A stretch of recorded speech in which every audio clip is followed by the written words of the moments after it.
శుద్ధి చేసుకుని వాపరచాలి లేదా నేను చెప్తాను. ఇక్కడ శుద్ధీకరణ దినోత్సవం అంటాం. నిన్నటి జనవరి 1న మనం ఎన్ని పండుగలు చేసుకున్నామంటే ప్రపంచం అంతా కూడా యేసు నామకరణ మహోత్సవం ఒకటి, సున్నతి చేయవలసిన దినం రోజున 8వ రోజున మరి గర్భమందు ఆయన పడకముందే దేవదూత చేత పేరు పెట్టబడింది. యేసు అని పేరు పెట్టదు అని చెప్పి గాబ్రియెలు దూత మరి యెహోవా దేవుని చేత దేవాది దేవుని చేత వర్తమానం తీసుకొచ్చి చెప్పింది.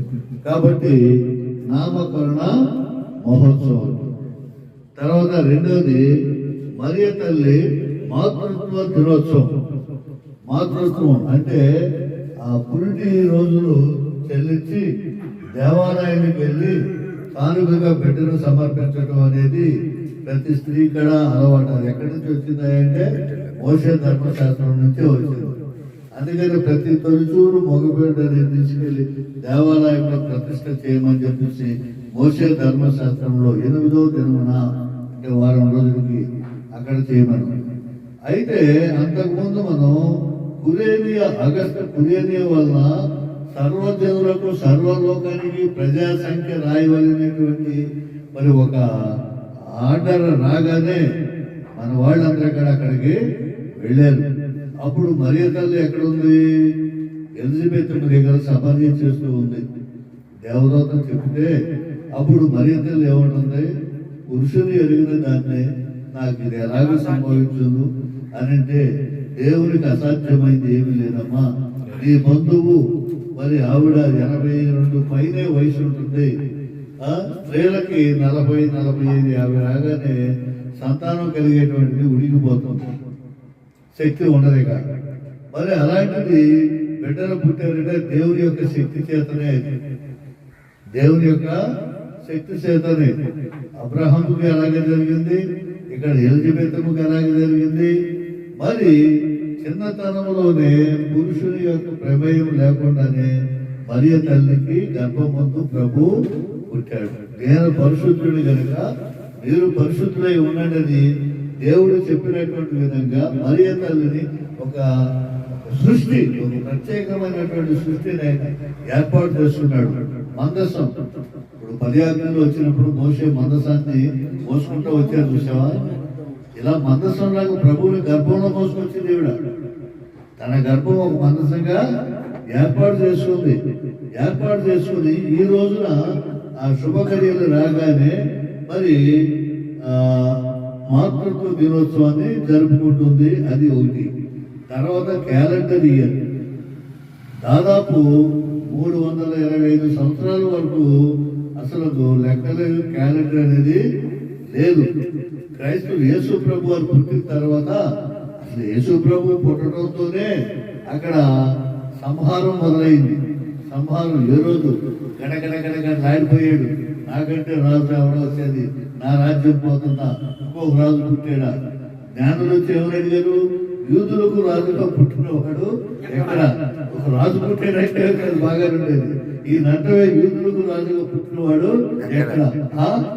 యూదులకు రాజా అని చెప్పేసి అందరినీ పిలిచి ఎక్కడ పుట్టాడు రండి, ధర్మశాస్త్రాలు ఎతకండి, పుస్తకాలు ఎతకండి, ఎక్కడే రాయబడింది అనేసరికి మరి ఈ ధర్మశాస్త్రంలోనే రాయబడింది, యోధా బెత్లెహేము పురమా, నువ్వు ఎంత మాత్రమో అల్పమైన దానివి కావు అని చెప్పేసి అక్కడ ఈ వాక్యం చెప్పయా బెత్లెహేములో పుడతాడు అనగానే రాజు ఏం చేశాడు? కపటంగా అంతటి రాజును, యూదులకు రాజును నేను కూడా దర్శించుకోవాలి, మీరు వెళ్ళి వచ్చి నాకు చెప్పండి అని చెప్పేసి చెప్పేసరికి ఈ నక్షత్రం కనపడడం ఆగిపోయింది. ఈ నక్షత్రం ఏంటిది? ఈ నక్షత్రం అంటే భూమండలం, సూర్యమండలం అన్నిటికంటే పెద్దదైనటువంటిదిగా ఉండాలి ఆకారంలో. ఖగోళ శాస్త్రం ప్రకారం చిన్న మొక్క ఊడిపడితేనే భూమి ధ్వంసం అయిపోతుంది. మరి ఈ నక్షత్రం ఏంటండి? కాసేపు కనపడుతుంది, కాసేపు కనపడుతుందా? అది ఏమిటంటే కేవలం ప్రభు కోసము ఏర్పాటు చేయబడినటువంటి దేవుని యొక్క మహాశక్తి, దేవుని యొక్క శక్తి.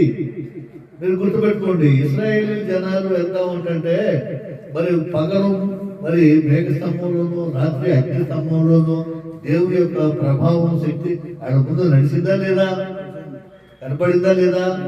అలాంటిదే నక్షత్ర రూపంలో ఈ ముగ్గురు జ్ఞానులకి దారి చూపించుకుంటా వచ్చింది. ఆ వర్తమానాన్ని రాజుకు తెలియజేస్తే దేశమంతా తెలుసు పోతాను ఉద్దేశంతో అక్కడికి వచ్చి అయిపోయింది. ఆ తర్వాత ఊరు బయటికి రాగానే మళ్ళీ కనిపించింది ఆ మహిమ నక్షత్రం, ఆ గొప్ప నక్షత్రం. ఆ దేవుని యొక్క ప్రభావం అన్నమాట, శక్తి అన్నాడు నక్షత్ర రూపంలో. అక్కడ అగ్ని మేఘ స్తంభాలు అక్కడ కనబడితే ఇక్కడ నక్షత్ర రూపంలో కనబడింది. కనబడినప్పుడే ఆ జనాభా లెక్కలకు వీళ్ళు వెళ్ళారు కదా, మరి వెళ్ళాలి. ఈ రోజున మనం లెక్కలు చేస్తున్నాం, కోళ్ళు ఒక్కొక్కరు మరి ఎవడు ఏం తింటున్నాడు, ఏం చేస్తున్నాడు, ఇవన్నీ కూడా గవర్నమెంట్ లెక్కలు చేస్తుందా లేదా? అప్పుడు రాజుగారు చెప్పింది ఎక్కడికి వెళ్ళమంటే అక్కడికి వెళ్ళాలి. మరి ఆ కొండల్లో లోయలు పాపం గాడి మీద ఎక్కించుకుని యేసేపు గారు ఆవిడ అనేక అవస్థలు కష్టాలు పడి మరి బిడ్డని మరి అక్కడికి తీసుకెళ్తారు. మరీ తల్లిని సొంత బిడ్డలాగానే చూసుకున్నాడు ఆయన, వేరే చూపుతో ఏం చూడలేదు. దేవదూత కాడ చెప్పింది ఇది దేవుని కార్యం అని ఓదార్చింది. యేసుని వదిలిపెట్టి వెళ్ళిపోదాం అనుకున్నాడు అసలుకి, ఇదేంటి నాకు ఎలా జరిగిందని. కాబట్టి తీసుకెళ్ళిన తర్వాత అక్కడ మరి జనాభా లెక్కల్లో ఈయన పేరు శిశువు పుట్టాను అని చెప్పేసి రాయిపోయింది. ఆ తర్వాత 8వ రోజున మరి ఇక్కడికి వచ్చిన తర్వాత మరి ఆ క్యాలెండర్ లో రాయడం అనేది జరిగింది. అప్పుడు చూడండి 8 నుంచి వెనక్కి వెళ్ళండి, 8 రోజులు వెనక్కి వెళ్ళండి. ఫస్ట్ తారీఖు నుంచి క్రిస్మస్ వస్తుంది 25, ఖచ్చితంగా 25 వచ్చింది. 25 నుంచి 8 రోజులు లెక్కెట్టిన 1వ తారీఖు వచ్చింది. కాబట్టి మనం లాజికల్గా మన బైబిల్లో చూస్తే 25 డిసెంబరు యేసు ప్రభు పుట్టారని చూసి మరి జామియా కూటమిలో వీళ్ళంతా మాట్లాడుకుని ఏర్పాటు చేశారు. సరే యేసు ప్రభు పుట్టిన తర్వాత వీళ్ళు యూదులు నమ్మలా, యేసు ప్రభునే నమ్మలా. ఏంటంటే ఆయనే దేవుడు అంటున్నాడు, నేనే దేవుడు అంటున్నాడు, నేనే రాజు అంటున్నాడు అని చెప్పేసి వీళ్ళందరికీ ఏమైపోయిందంటే వీళ్ళ పనులు సాగట్లా, వాళ్ళకి సందాలు రావట్లేదు, వాళ్ళ పెత్తనం సాగట్లేదు, శాస్త్రులు పరిశీలి వాళ్ళ మాట ఎవడో వింటలా, వాళ్ళ అకృత్యాలు సాగట్లా, వాళ్ళ ప్రభావం తగ్గిపోతుంది. ప్రజలందరూ కూడా యేసు ప్రభు వెనకాల పరుపు తెస్తున్నారు. కాబట్టి ఎట్టయినా చంపేయాలని చెప్పి కుట్రలు పడి ఈ సాడీలు చెప్పి యేసు ప్రభుకి సిలువ శిక్ష వేస్తారు. హల్లెలూయా, హల్లెలూయా. అక్కడికి పిల్లాడికి ఇష్టం లేదు, గమనించండి. భార్య వచ్చి చెప్పుద్ది, అబ్బో అంత ఇంటి మందుడు జోలికి వెళ్ళమాక అని. ఇది ఈ పాపతో నా సంబంధం లేదని ఏం చేస్తాడు, చేతులు కడిగేసుకుంటాడు. చేతులు కడిగేసుకుంటే వీళ్ళేం చేస్తారు, మా మీద మా పిల్లల మీద ఈ శిక్ష పడును గాక, ఈ నేరం పడును గాక అని వాళ్ళ మీద వేసుకుంటారు. ఆ చేసిన పొరపాటే ఇప్పటికి యూదుల్ని తరిమి కొడుతున్నారు. వాళ్ళ బిడ్డలకి వాళ్ళకి స్థానం లేకుండా దేవాలయం అనేక సార్లు పడగొట్టబడి మళ్ళీ వేయబడి చేయబడి ఆ శాపం పోలా. వాళ్ళు అనుకున్నారు ఆ మీద మా బిడ్డల మీద ఉండలుగా అనుకున్నారు, నెత్తి మీద తెచ్చుకున్నారు శాపాన్ని. తెచ్చుకునేసరికి ఆ రకంగా ఇప్పుడు అయిపోయింది. ఆ విధంగా వీళ్ళు చల్లా చెదరైపోయి యూదుల రాజు మాకు రాలేదు, నసై రాలేదు, మాకు వస్తాడే కానీ ఎదురు చూస్తూ ఉన్నారు. ఈరోజు యూదులు నమ్మరు, క్రైస్తవులు అనేవాడు పట్టుకుని కొట్టాడు చంపడు అనేసరికి చల్లా చెదరైపోయారు. ఎవడు అప్పుడు దొరకట్లేదు, వెళ్ళిపోయారు. ఎప్పుడు 325 సంవత్సరం వరకు జరిగింది. అప్పుడు కాన్స్టాంటినోపుల్ వచ్చాడు చక్రవర్తి. ఆ చక్రవర్తి రాజ్యం అల్లకల్లోలం అయిపోతుంది, ప్రజలు ఉండలేదు, వెళ్ళిపోతున్నారు ఎటువైపు. మరి ఏంటి అరాచకం అని చెప్పేసి పొరుగు రాజ్యాలు ఏమో వచ్చి దండయాత్ర చేస్తారు. దండయాత్ర చేసి పిల్లల్ని జల్లల్ని తీసుకెళ్ళిపోవడం, ఆత్మలు తీసుకెళ్ళిపోవడం, బంగారం తీసుకెళ్ళిపోవడం, గుర్రాలు తీసుకెళ్ళిపోవడం, రకరకాల కృత్యాలు చేస్తాడు. ఎలాగా దేవుడా అని చెప్పేసి ఆయన ఆ రాత్రి పడుకుంటే కాన్స్టాంటినోపుల్కి కళ వచ్చే రాజా, నువ్వు యుద్ధంలో నీ సైన్యం ముందు శిలువను పట్టుకుని వెళ్ళు, శిలువను పట్టుకుని యుద్ధానికి వెళ్ళు, తప్పనిసరిగా నీకు విజయం వస్తుంది అని చెప్పేసరికి రాజు లేచి సైనికులందరూ పిలిచి, రే మన జెండాలు ఇవన్నీ ఏం వద్దు, చెరువు పట్టుకోండి, సైన్యం చెరువు పట్టుకొని యుద్ధానికి నడవండి, యేసుతో టీవీ గారు పోదమా గాడునే. యుద్ధన యేసుతోటి విగాను పోదమా, అడ్డుగా వచ్చు వైరి గెల్వను. యుద్ధన సంగుతో పోదమా, యేసుతోటి విగాను పోదమా, అడ్డుగా వచ్చు వైరి గెల్వను. హల్లెలూయా. యుద్ధన సంగుతో పోదమా. హల్లెలూయా. రాజు సైన్యమందు చేరను, ఆ రాజు దివ్య సేవ చేయను. ఆ రాజు సైన్యమందు చేరను, ఆ రాజు దివ్య సేవ చేయను. యేసురాజు ముందుగా ధ్వజము పట్టి నడువగా, యేసురాజు ముందుగా పట్టి నడువగా, సాధనాడెవరు నీవు దిగా, సాధనం ఎవరు నీవేగా. యేసుతోటి విగాను పోదమా, అడ్డుగా వచ్చు వైరి గెల్వను. హల్లెలూయా, హల్లెలూయా. సైన్యమంతా కూడా సిలువ పట్టుకుని మరి మనకి యేసు రాజున్నాడు జయం మంది అని తెలిసి వెళ్ళేసరికి అద్భుత రీతిలో అనూహ్య రీతిలో వీళ్ళు విజయాన్ని సాధిస్తారు. సాధించేసరికి కాన్స్టాంటినోపుల్ చక్రవర్తికి ఎంతో సంతోషం వచ్చింది. ఇది నేను తెలుసుకోలేకపోయింది.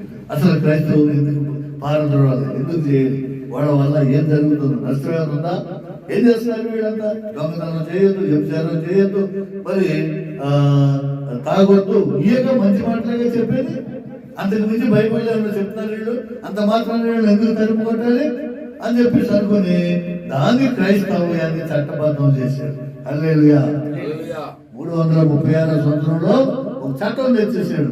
నా రాజ్యంలో అందరూ క్రైస్తవులుగా ఉండాల్సిందే, రాజులు రాణులు సిబ్బంది మొత్తం అంతా క్రైస్తవులు. దానికి ఇది జనవరి ఫిబ్రవరి మార్చి ఏప్రిల్ అని క్యాలెండర్ తయారైంది. హల్లెలూయా, హల్లెలూయా. అక్కడి నుంచి ప్రభువారు శక పురుషుడయ్యాడు, యుగ పురుషుడయ్యాడు, చరిత్రకారుడు అయ్యాడు, చరిత్ర సృష్టించినటువంటి వాడయ్యాడు. ఏ చరిత్ర, ఏ దేశ చరిత్ర చెప్పాల్సి వచ్చినా క్రీస్తు శకం అనేది వాడాలి.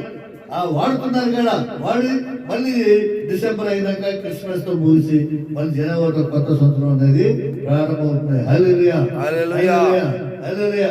మరి తెలుగు రాష్ట్రాలకు మనకే వస్తాయి, తెలుగు క్యాలెండర్ కూడా ఉంది. ఎప్పుడు ఏప్రిల్, మార్చి, ఏప్రిల్ ఆ ప్రాంతంలో ఉగాది, తమిళ ఉగాది, మన ఉగాది వస్తుంది. దాంట్లో మన సంవత్సరాలు వేరే ఉంటాయి. మరి ప్రభవ, విభవ, ప్రబోధూత, ప్రజోత్పత్తి, అగీర, సామాను, మరి చిన్నప్పుడు లెక్కల పుస్తకంలో మనం చదివించి ఉంటాం. ఇప్పుడు లేవు, 60 వస్తాయి. ఈ 60 తర్వాత మళ్ళీ స్టార్ట్ అవుతాయి అన్నమాట.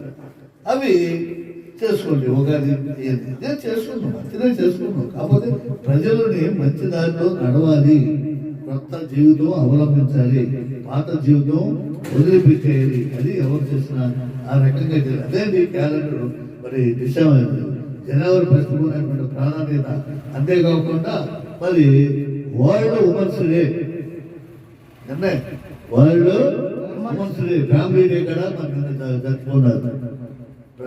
మరి మాతృత్వ దినోత్సవం, మరి ఇవన్నీ కూడా గవర్నమెంట్ కూడా కొన్ని పెట్టింది. ఇవన్నీ కూడా ఏర్పాటు చేసుకుని మరి జనవరి ఫస్ట్ ఒక ప్రాధాన్యత అనేది మనం ఇచ్చాం, చేసుకున్నాం. అది క్యాలెండర్ యొక్క అది ప్రమాదం. ఇప్పుడు నుంచి ఆ క్యాలెండర్ ప్రకారం చూసుకుంటే టైం చూసుకుంటే ఆఫీస్కి వెళ్ళాలన్న టైము, టిఫిన్ తినాలన్న టైము, ట్రైన్కి వెళ్ళాలన్నా, బస్కి వెళ్ళాలన్నా టైం చూసుకుంటూ టైం పోతే మనకి రాదే రాదు. చూడండి, మరి ఈ సంవత్సరం మనం నిన్న పేపర్లో చూశాను, క్రైమ్ రేట్ తగ్గిపోయింది. ఏపీలో క్రైమ్ రేట్ తగ్గిపోయిందని వచ్చింది. ఎందుకు తగ్గింది? ప్రభుత్వం ఏమైనా చేశారా? కాదు, అందరు క్రైస్తవులుగా మారిపోవడం వల్ల క్రైమ్ రేట్ అనేది తగ్గిపోయింది. దొంగతనాలు మానేశారు, మర్డర్లు మానేశారు, వ్యభిచారాలు మానేశారు, ఇతరులు మోసం మానేశారు, అన్ని మానేసి తగ్గిపోయింది. నమ్ముతారా మీరు? నమ్ముతున్నాం. ఒకప్పుడు స్టూవర్డ్పురం అయింది, స్టూవర్డ్పురం దొంగల ఊరేది. ప్రభుత్వం ఎంత ప్రయత్నం చేసిందండి. మరి ఇప్పుడు మారిపోయిందంతా మారిపోయింది. పాఠశాలలో, స్కూల్లో కూడా వెళ్ళరు కానీ ఎక్కడ కూటమి పెట్టినా, ఎక్కడ మరి పెట్టినా అందరూ తన సొంత ఖర్చులు, భోజనాలు కట్టుకుని ఆ మీటింగ్లకు వెళ్తున్నారు, టీవీల మీద కూర్చుంటున్నారు, జీవితాలు మార్చుకుంటున్నారు, బ్రతుకులు మార్చుకుంటున్నారు. ఒక తాగుబోతున్నాడు, మారిపోయి అందరికైతే ఇంట్లో అమ్మేసి తాగి పాడు చేశాడు. ఇప్పుడు వాడు మారిపోయి నా బ్రతుకు మారిపోయిందని అంటాడు. ఎందుకు మారింది? నువ్వు తాగుతూ మానేశావు, నీ డబ్బులు మిగిలిపోతాయి, అన్ని ఖర్చులు పోతున్నాయి, కొనుక్కున్నావు, శుభ్రంగా జీవిస్తున్నావు. ఇలా ప్రతి ఒక్కరికి కూడా మార్పు వచ్చేస్తాడు. మారిపోతున్నారు, స్వచ్ఛందంగా మారుతారు. ఆ మార్పే మనకు కావాలి. ఆ మార్పే మన కొత్త సంవత్సరంలో మనం చేసుకోవాల్సినటువంటి విధానం అనేది మార్పు. అలా మారమని చెప్పేసి కొత్త జీవితం. ఒకడు కొత్తగా పుట్టినే కానీ వాడు పరలోక రాజ్యంలో కొత్తగా పుట్టినటువంటి ఇది పాత జీవితాన్ని వదిలిపెట్టి కొత్త జీవితాన్ని అవకాశం. కాబట్టి